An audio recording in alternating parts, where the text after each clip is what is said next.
നിഫ്റ്റിയുടെ അപ്ഡേറ്റ് ആണ്. കഴിഞ്ഞ ദിവസം നിഫ്റ്റിയിലൊരു നല്ല അപ് ട്രെൻഡ് ഉണ്ടായിട്ടുണ്ടായിരുന്നു. അത് എങ്ങനെയാണ് ഉണ്ടായെന്ന് വെച്ച് കഴിഞ്ഞാൽ, after an A B C correction, ഇതൊരു എ ബി സി കറക്ഷൻ എന്നാണ് എലിയോട്ട് വേവ് തിയറി വെച്ച് പറയുന്നത്. ഈ ഒരു എ ബി സി കറക്ഷന് ശേഷം ശരിക്കും നിഫ്റ്റി ആണെങ്കിൽ ഒരു നല്ല അപ് ട്രെൻഡിലേക്ക് പോകുന്നതായിട്ടാണ് കാണുന്നത്. ഇനിയിപ്പോൾ ഈ അപ് ട്രെൻഡ് എങ്ങനെയായിരിക്കും കണ്ടിന്യൂ ചെയ്യുന്നതെന്ന് എല്ലാവർക്കും ഒരു ഡൗട്ടുണ്ട്. അപ്പോൾ നമുക്ക് നോക്കാം. ഈ അപ് ട്രെൻഡിൻ്റെ കാര്യം നോക്കുവാണെങ്കിൽ actually there is A strong resistance over here. ഈ ഏരിയ ഒരു സ്ട്രോങ് റെസിസ്റ്റൻസ് ഏരിയ തന്നെയാണ്. ഇതിനൊരു ഹൈ മൊമെൻറ്റം സോൺ എന്ന് കൂടെ പറയാറുണ്ട്. എന്തുകൊണ്ടാണ് ഇതൊരു ഹൈ മൊമെൻറ്റം സോൺ ആവുന്നത്? ഇതിന് മുകളിൽ പോവുകയാണെങ്കിൽ ആക്ച്വലി മാർക്കറ്റ് അടുത്ത leg of up trend strong ആയിട്ട് സ്റ്റാർട്ട് ചെയ്തു എന്നർത്ഥം.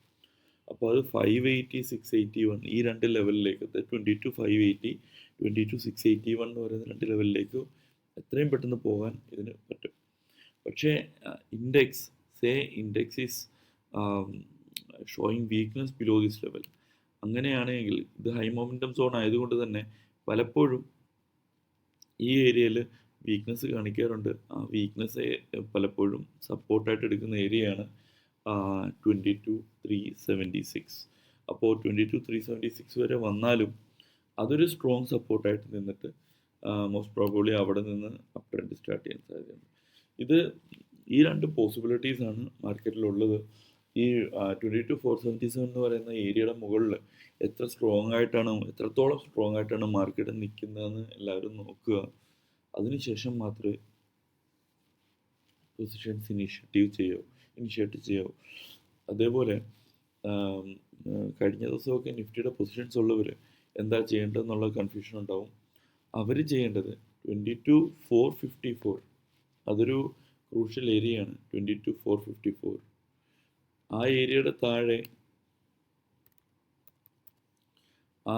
താഴെ അഥവാ എന്തെങ്കിലും ക്ലോസസ്, ഈവൻ 15 മിനിറ്റ്സ് ക്ലോസ് കിട്ടിയാൽ തന്നെ കെയർഫുൾ ആവുക.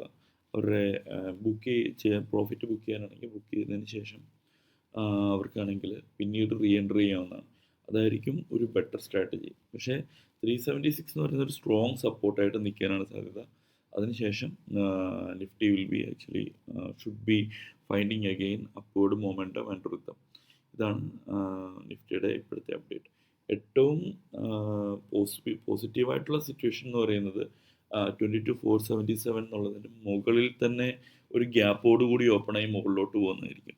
അങ്ങനെ ആകുമ്പോൾ ഇതൊരു തേർഡ് വേവ് കൺഫർമേഷൻ, അതായത് ഏറ്റവും ഹൈ മൊമെൻറ്റം കൺഫർമേഷൻ വരുന്നതായിട്ട് നമുക്ക് വേണമെങ്കിൽ ഇൻ്റർപ്രറ്റ് ചെയ്യാവുന്നതാണ്. ഇനി ബാങ്ക് നിഫ്റ്റിയുടെ കാര്യം നമുക്ക് നോക്കാം.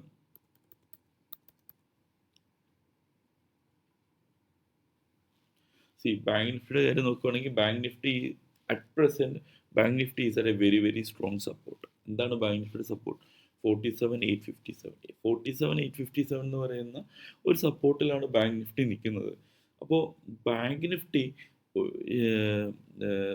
റിയലി സ്ട്രോങ് ആണെങ്കിൽ there will not be an hourly close below 47 760.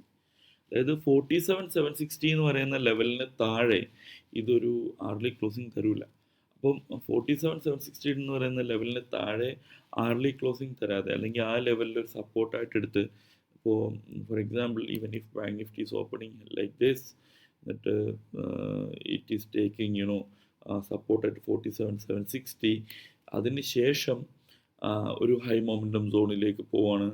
എന്നിട്ട് ഇവിടെ ഹൈ മൊമെൻറ്റം സോൺ എന്ന് പറയുന്നത് 48 268 ആയിരിക്കും. അപ്പോൾ അതിന് മുകളിൽ ബാങ്ക് നിഫ്റ്റിക്ക് ശരിക്കും ഒരു വെരി ഹൈ മൂവ്മെൻറ്റ് തരാൻ സാധ്യതയുണ്ട്. പെട്ടെന്ന് മുകളിലേക്ക് പോകാൻ സാധ്യതയുണ്ട്. അപ്പോൾ അങ്ങനെ ഒരു സിറ്റുവേഷനാണ് ഉണ്ടാകുന്നതെങ്കിൽ 47 760 എന്ന് പറയുന്ന ലെവലിൽ സ്ട്രോങ് സപ്പോർട്ട് എടുക്കുന്നുണ്ട്.